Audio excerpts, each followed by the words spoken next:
Alors, est-ce que vous comprenez ma question? Yeah, you may ask me a question. Go on. Quelles sont vos impressions au sujet du rapport de la commission Laurando-Danton?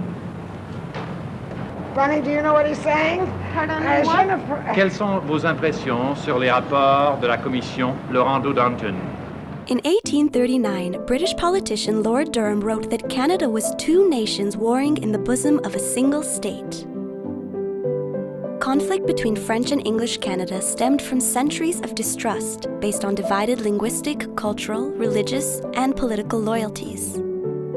The economic gap between the two communities further heightened the hostility, with French Canadians denied educational and economic opportunities. These simmering tensions persisted for decades, creating long-standing resentment. So, how exactly did Canada become an officially bilingual country? Well, it's largely due to the work of these two. André Laurando, former editor of Le Devoir, and A. Davidson Dunton, then president of Carleton University.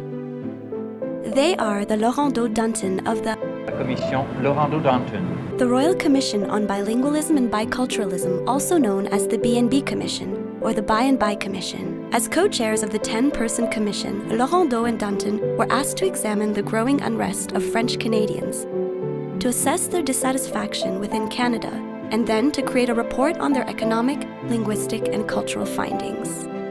By the time the commission had been called in 1963, Quebec had begun its quiet revolution, calling for greater control over its economic resources, reimagining the roles of church and state, and seeking to redefine Quebec's role within the country. Despite being a largely francophone province, Quebec's economy was dominated by English Quebecers. The Great Debate. Le Grand Débat. The greatest public debate in the country's history is swirling around the Federal Royal Commission on Bilingualism and Biculturalism. Canada is not a bilingual country.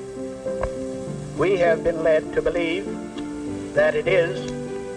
It has been taught in our schools, but it is not a bilingual country. We're Canadians. Why can't we learn what other people think? Some people think that bilingualism is good for nothing. Well, why shouldn't we learn all the languages we can? It just makes us smarter.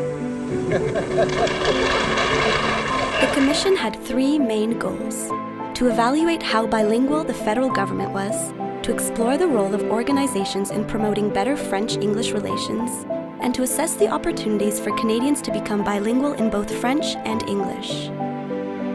Simply put, its goal was to reduce the many inequalities faced by French Canadians. French Canada was and still is in a state of inferiority. The majority has not accepted the fact of a bilingual and bicultural country. You see and feel it very clearly when you examine, for instance, the Canadian Civil Service, the Canadian Army, the Canadian policy of immigration, the education policy in every province except Quebec, the absence of a spirit of true federalism in all Canadian major parties, and so forth. The Commission published its final report in 6 parts, beginning in 1967.